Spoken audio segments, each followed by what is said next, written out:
Listen closely, for I'm about to tell you something they don't teach in their fluorescent-lit seminars on modern love. Something that crawls beneath the skin of every failed romance, every text left unread, every goodbye that came too late. There's an old Romanian folktale about a merchant who sold shadows. Not his own. No, he was far too clever for that. He sold the shadows of lovers to their beloveds, promising that possession of another's shadow meant eternal devotion. The village women lined up with gold coins, desperate to own what followed their men in daylight. But here's what the merchant knew and never told. Shadows only exist in the presence of light. Take away the sun, and you're left clutching at nothing. Modern love has become this same fool's transaction. We chase presents, constant texts, immediate responses, the dopamine hit of a heart emoji at 2 a.m. We've become addicts to availability, measuring affection in response time. But tell me, when was the last time you truly missed someone? Not the shallow ache of a delayed reply, but the bone-deep hunger that comes from genuine absence. Machiavelli understood something we've forgotten in our age of instant everything. Men are so simple, he wrote, and so ready to obey present necessities. Present necessities? We've made ourselves into vending machines of affection, insert attention, receive validation. But what happens when the machine goes dark? I knew a man once, let's call him Marcus, though that wasn't his name. Marcus loved like most men do today. Desperately, immediately, suffocatingly. He'd text his woman good morning before his feet hit the floor, narrate his day in real-time updates, send goodnight messages that read like Victorian love letters. She left him, of course. Not for another man, but for the simple luxury of breathing without commentary. Here's what they don't tell you about absence. It's not empty space. It's negative space, like in those optical illusions where two faces become a vase. The space between things defines their shape more than the things themselves.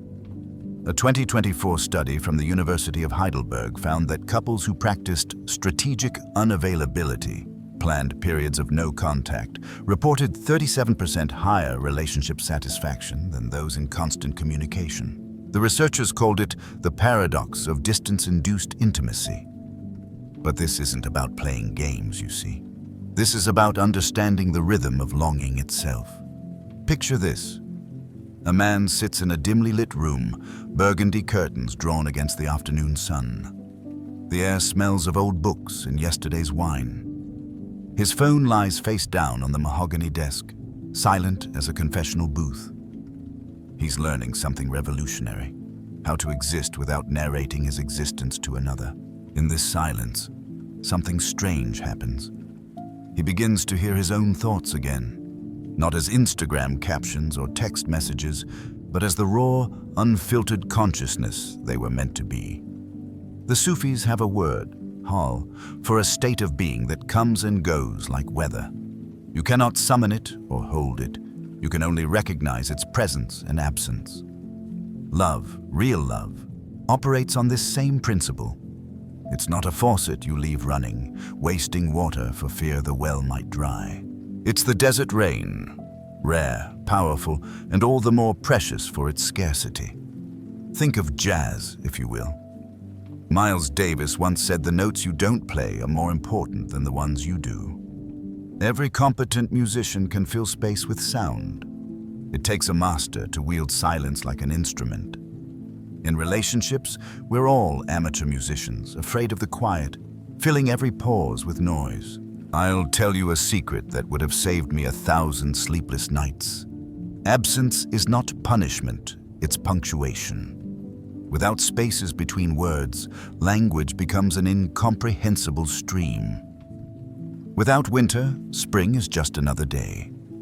Without hunger, every meal tastes like cardboard.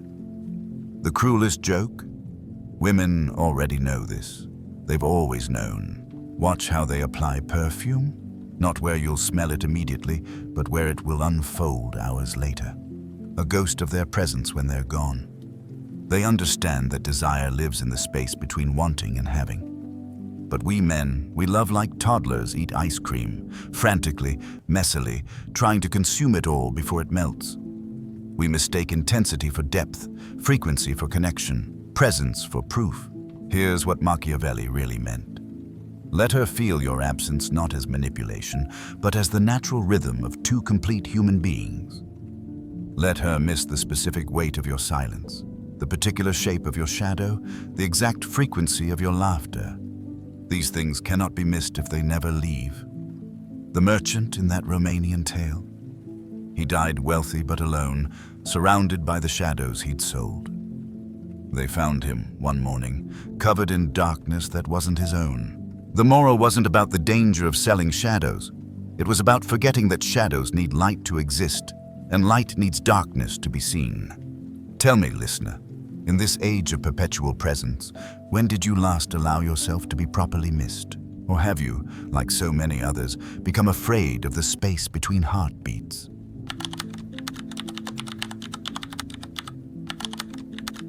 When her approval becomes your oxygen, you've already begun to suffocate.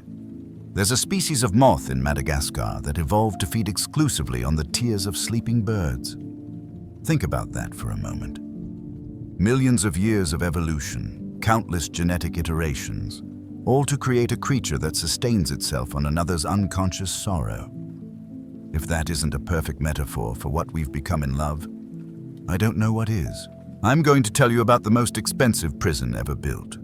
No walls, no bars, no guards. Just a woman's smile and the narcotic rush of her approval. The inmates? They check themselves in voluntarily, convince themselves the chains are jewelry, and defend their captivity with the zealousness of converts.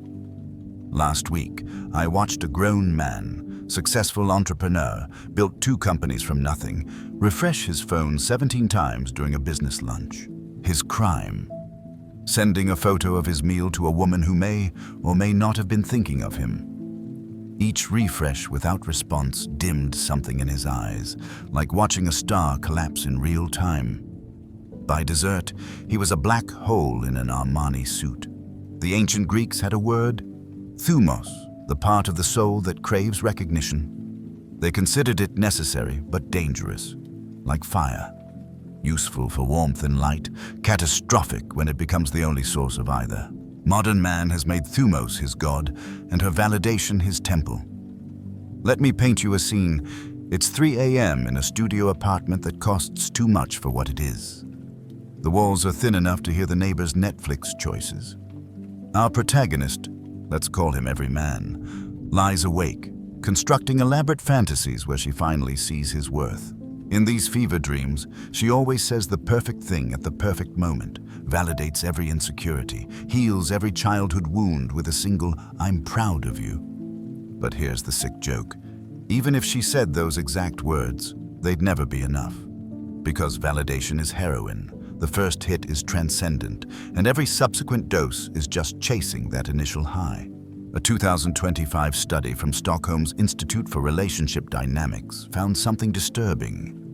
Men who reported high levels of emotional dependence on their partner's validation showed the same neurological patterns as gambling addicts. The dopamine spike from a compliment, the cortisol crash from criticism, their brains literally restructured themselves around her approval patterns. You want to know the most pathetic thing I've ever seen? A mirror in a man's bathroom with sticky notes around it. His girlfriend had written affirmations for him to read each morning. You're worthy of love. You're enough. You make me proud. Sweet, you might think. Supportive. But I saw his face when he read them. Not comfort, but desperate hunger, like a vampire checking if his reflection had finally appeared. Schopenhauer wrote that we forfeit 3/4 of ourselves to be like other people. He was an optimist. In the velvet prison of her validation, we forfeit everything, then convince ourselves the loss was a bargain. Consider the peacock, that magnificent tail that we admire. It's a death sentence. Too heavy to fly efficiently, too bright to hide from predators. Every spreading of those feathers screams, "Look at me, love me, choose me," while simultaneously announcing, "I am vulnerable, I am target practice, I am evolutionary insanity. Modern man's peacock tail is his need for her approval. We display our wounds like plumage, perform our improvement like a mating dance, mistake her attention for atmosphere. I once knew a writer, brilliant mind, could make words dance like Salome, who stopped writing the day his woman said she preferred men of action. 6 months later, he was at the gym 7 days a week, quoting Marcus Aurelius on Instagram, cosplaying as someone he thought she'd admire. She left him anyway, not for a man of action, but for a poet who didn't need her permission to exist. Here's what they don't teach you in those relationship podcasts with their talk of love languages and attachment styles. The moment you need someone else to tell you who you are, you cease to be anyone at all. The Buddhists have this concept of the hungry ghost, beings with enormous stomachs but tiny mouths, forever eating but never satisfied. That's what we become when we feast on validation. No amount of I love yous can fill the void where self-worth should be. But the real tragedy, women don't actually want this power. Watch a woman's face when she realizes her man's entire emotional ecosystem depends on her mood. It's not love she feels, it's exhaustion. The weight of being someone's entire world is crushing. They want partners, not patients, lovers, not addicts. The velvet prison is comfortable, I'll give you that. Soft walls, familiar chains, and the sweet morphine drip of her approval to numb whatever originally hurt. But comfort and freedom have always been enemies. One requires surrender, the other demands sovereignty. Late at night, in those honest moments between sleep and waking, every man knows the truth. We've confused being chosen with being worthy, being desired with being complete, being loved with being alive. The moth in Madagascar doesn't know it's a parasite. It simply follows its nature, drawn to the salt of tears like we're drawn to the salt of her approval. But at least the moth has an excuse. It never had a choice. So tell me, prisoner, what would you become if her eyes closed forever? Would you finally discover who you are, or would you simply cease to exist?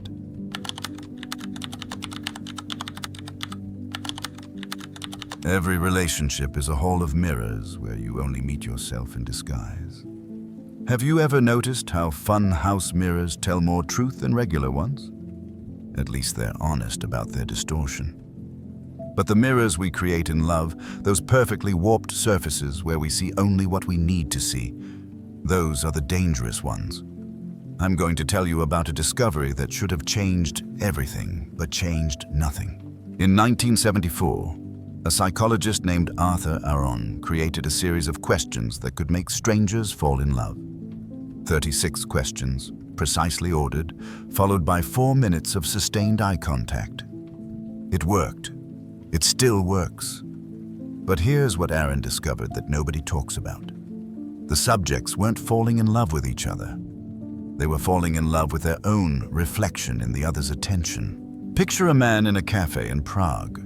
One of those underground places where the cigarette smoke has seeped so deep into the walls that they exhale nicotine. He's telling a woman about his father, maybe for the first time. She listens with that particular intensity that makes you feel like the only person who ever suffered beautifully. In her eyes, he sees himself not as he is, bitter, abandoned, ordinary, but as he desperately needs to be. Tragic, complex, worthy of witness. He thinks he loves her. What he loves is himself in her gaze. The Gnostics believed that the material world was created by a blind god who mistook his reflection for another deity.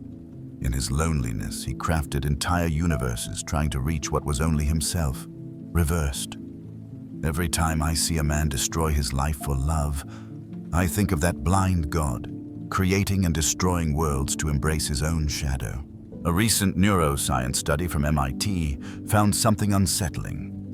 When we look at someone we believe we love, the same neural pathways activate as when we look in a mirror. The brain literally cannot distinguish between the beloved and the self. We've evolved to be narcissists in love's clothing. Let me tell you about the cruelest magic trick ever performed. No top hat, no rabbit, just 2 people across a dinner table. Watch closely, she says. Tell me about your dreams. He hears, "You are fascinating." She says, "I love how passionate you are about music." He hears, "You are special." She says, "I've never met anyone like you." He hears, "You are the one." But what she's really saying, if you listen with clean ears, is, "I'm lonely too. I also need someone to see me as more than I am. Let's be each other's funhouse mirrors. Let's agree to this beautiful distortion." The tragedy isn't the deception. It's that both parties know, on some cellular level, that it's all reflection and no substance. But the alternative, seeing ourselves clearly, without the soft focus filter of another's desire, is too brutal for most to bear. Kierkegaard wrote about the aesthetic stage of existence, where we live only in the immediate, the sensual, the reflected. He said we must move through ethical existence to reach the religious, but he missed a crucial point. Most men get stuck not in the aesthetic, but in the reflection of the aesthetic in a woman's eyes. We become addicted not to beauty, but to being seen as someone who appreciates beauty. I once watched a man learn to love wine because a sommelier with green eyes told him he had an undeveloped but promising palate. 5 years later, he owned a wine cellar worth more than his car, spoke fluently about tannins and terroir, and had forgotten that he actually preferred beer. But in her eyes, he was sophisticated, and that reflection became his reality. The Japanese have a phrase, "Kyoka suigetsu," flowers in the mirror, moon on the water. Beautiful things that cannot be grasped because they're only reflections. Every person we've ever loved is Kyoka suigetsu. We reach for them and touch only ourselves, rippling. Here's the part that will hurt. She's doing it too. That woman you think sees the real you, she's looking at her own reflection in your desire. You're her mirror, confirming she's lovable, desirable, worth the effort. It's mirrors all the way down, each one reflecting nothing but need back at need. A man once told me he knew his marriage was over when he realized he could predict his wife's every response. Not because he knew her so well, but because her responses were just echoes of what he needed to hear. She'd become such a perfect mirror that she'd cease to exist, and without her existence, his reflection had nowhere to appear. The most honest thing anyone ever said about love came from a drunk philosopher at 4 a.m. We don't fall in love with people. We fall in love with how they make us feel about ourselves. Then he laughed, ordered another whiskey, and said, "The joke's on us. It's all just masturbation with extra steps." But here's the real mindfuck. Knowing it's all mirrors doesn't break the spell. We're like moths who've been told the flame is dangerous. We nod, we understand, we agree completely. Then we fly straight into it anyway, because the alternative is darkness. And darkness means confronting what we look like without the light. So I ask you, gazer into mirrors, what would happen if every reflective surface in your world suddenly went dark? Would you finally have to meet yourself without an audience? Or would you simply cease to believe you exist?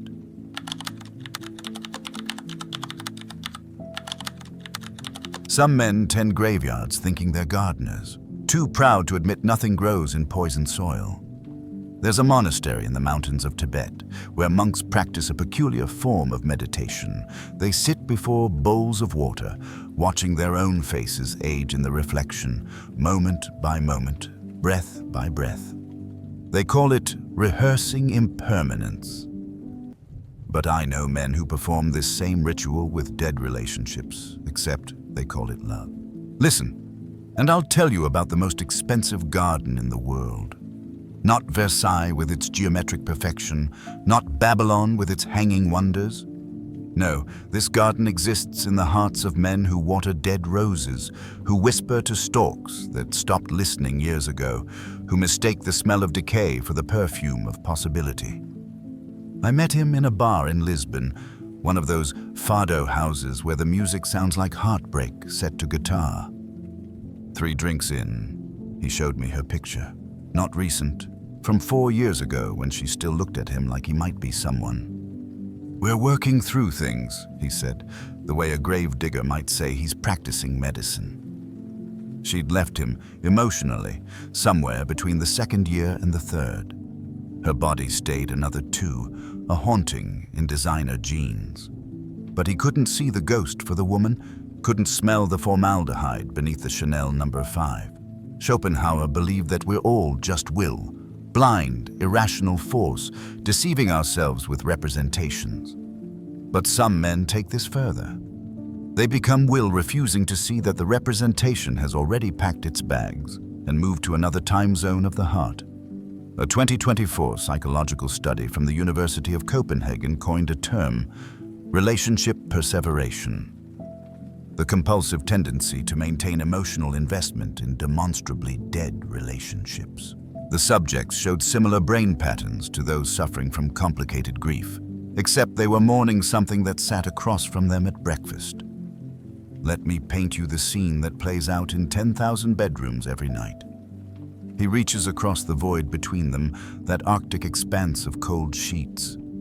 She turns away, not cruelly, just reflexively, the way you'd turn from a stranger's touch on the subway. He tells himself she's tired, stressed. Tomorrow will be different. He's been telling himself that for 943 tomorrows. The ancient Egyptians mummified their dead, believing preservation was a form of honor. Modern men mummify their relationships, mistaking preservation for love. They wrap the corpse in anniversary dinners, couples therapy, and weekend getaways. But underneath all those bandages is still just death, perfumed and positioned to look like sleep. You want to know the darkest joke? These men often pride themselves on their loyalty. I don't give up, they say, like persistence is always a virtue. As if watering plastic flowers proves you're a gardener. As if performing CPR on a skeleton makes you a healer. There's a story, maybe true, maybe not, does it matter? About a Victorian gentleman who kept his wife's corpse in their bed for 7 years after she died. He'd dress her each morning, tell her about his day each night. The neighbors thought him devoted. The truth? He was terrified of being alone with himself. The corpse was less about her and more about having a witness to his existence, even if that witness had marble eyes. Modern men do the same thing with dying love. They need the structure, you see. The routine of dysfunction, the familiar rhythm of disappointment. Better the devil, you know, even if that devil stopped dancing years ago. I've watched men perform the most elaborate rituals to avoid the truth. They become archaeologists of past happiness, digging up fossilized memories and trying to breathe life into bones. Remember when you used to? Becomes their mantra, as if the past could be defibrillated back to the present. The Zen masters say, let go or be dragged. But some men would rather be dragged across continents of broken glass than release their grip on what's already gone. They mistake suffering for depth, endurance for love, and bloody knees for proof they're fighting the good fight. Here's what nobody tells you about dead roses. They're easier to love than living ones. They make no demands. They never change. They never challenge you to grow. You can project whatever meaning you want onto their dried petals, and they'll never contradict your narrative. A living garden. That requires attention, adaptation, the humility to admit when something isn't thriving. It requires you to change with the seasons, to sometimes let things die so new things can grow. But that's terrifying for men who've built their entire identity around being the keeper of one specific garden. The Portuguese have a word, saudade, for the presence of absence, the melancholy of missing something that perhaps never existed as you remember it. Men watering dead roses are living embodiments of saudade.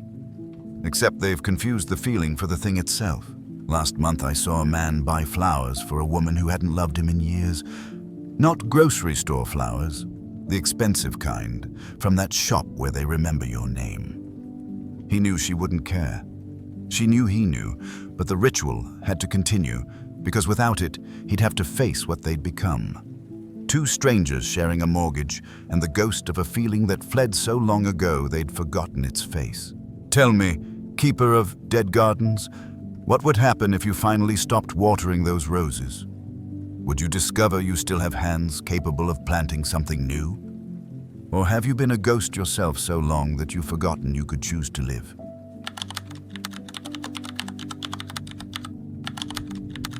In learning to love your own shadow, you discover the only companion who'll never leave. And now we arrive at the last truth, the one that tastes like medicine and burns like revelation. After all the mirrors shatter, after the validation runs dry, after the roses turn to dust, after the absence becomes permanent, what remains?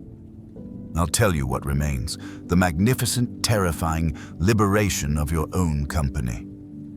There's a cave in Greece where the oracle of Trophonius once spoke.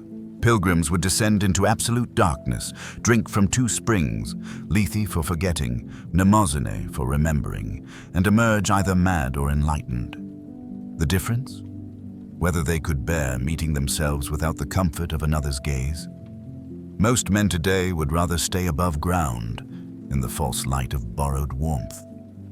But you who followed me this far into the dark, you're ready for a different kind of truth. I knew a man once who lost everything in the span of a season. His woman left on a Tuesday. His job evaporated on a Thursday.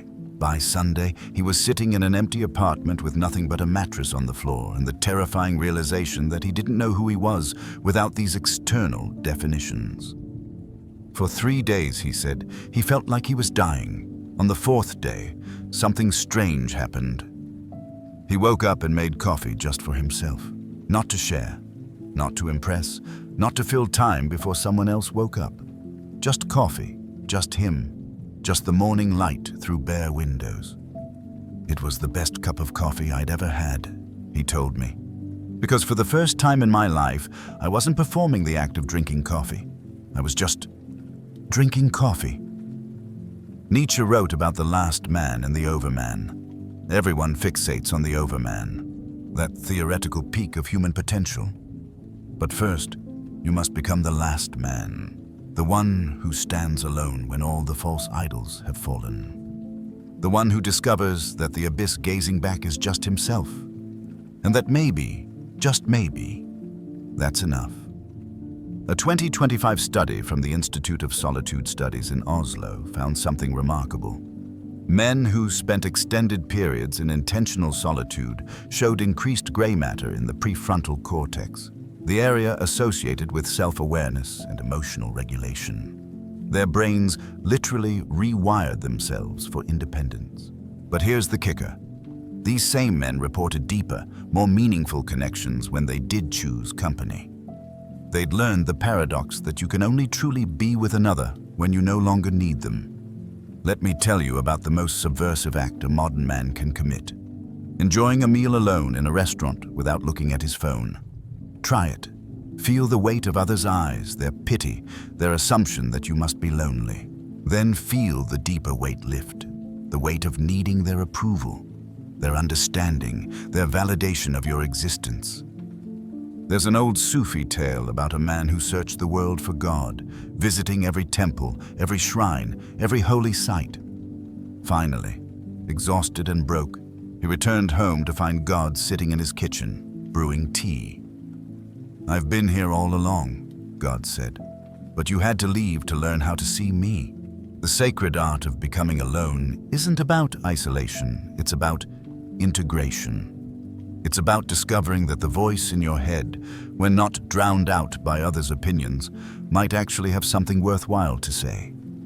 It's about learning that solitude isn't empty space. It's space full of you. I've started taking long walks at dawn, when the city sleeps and the streets belong to no one. There's a particular quality to pre-dawn darkness, a velvet weight that makes you feel like the last person on earth. In those moments, I've discovered something terrifying and beautiful. I actually like my own company. Not in a narcissistic way, but in the way you might like an old friend who knows all your stories but still shows up. The Japanese have a concept, ikigai, your reason for being. We've bastardized it in the West, turned it into career advice and life coaching fodder. But the real ikigai isn't found in the intersection of what you love and what the world needs. It's found in the 3 a.m. conversation with yourself when you finally stop running from your own thoughts. Here's what they never tell you about rock bottom. It's solid. You can build on it. All those years trying to find yourself in others' eyes, you were looking up when you should have been looking down, finding the bedrock of your own being. Marcus Aurelius, writing to himself in a military tent, surrounded by death and duty. Very little is needed to make a happy life. It is all within yourself, in your way of thinking. Easy for an emperor to say. No. Necessary for an emperor to discover. The external power meant nothing without the internal sovereignty. The phoenix doesn't rise despite the ashes, it rises because of them. Everything false must burn away before the truth of what you are can emerge. And what emerges when you finally stop fleeing into others' arms is not loneliness but solitude. Not emptiness but space. Not absence but presence. Your own presence. Finally, enough. Last week, I watched the sun set from my apartment window. No one to share it with, no one to perform my appreciation for. Just me and the dying light and the strange peace of being exactly where I was, who I was, without apology or explanation. In that moment, I understood what all the mystics were pointing at. The profound okayness of being alone. Not as a waiting room for the next relationship, but as a complete experience in itself. So here's my final question, fellow traveler in the dark.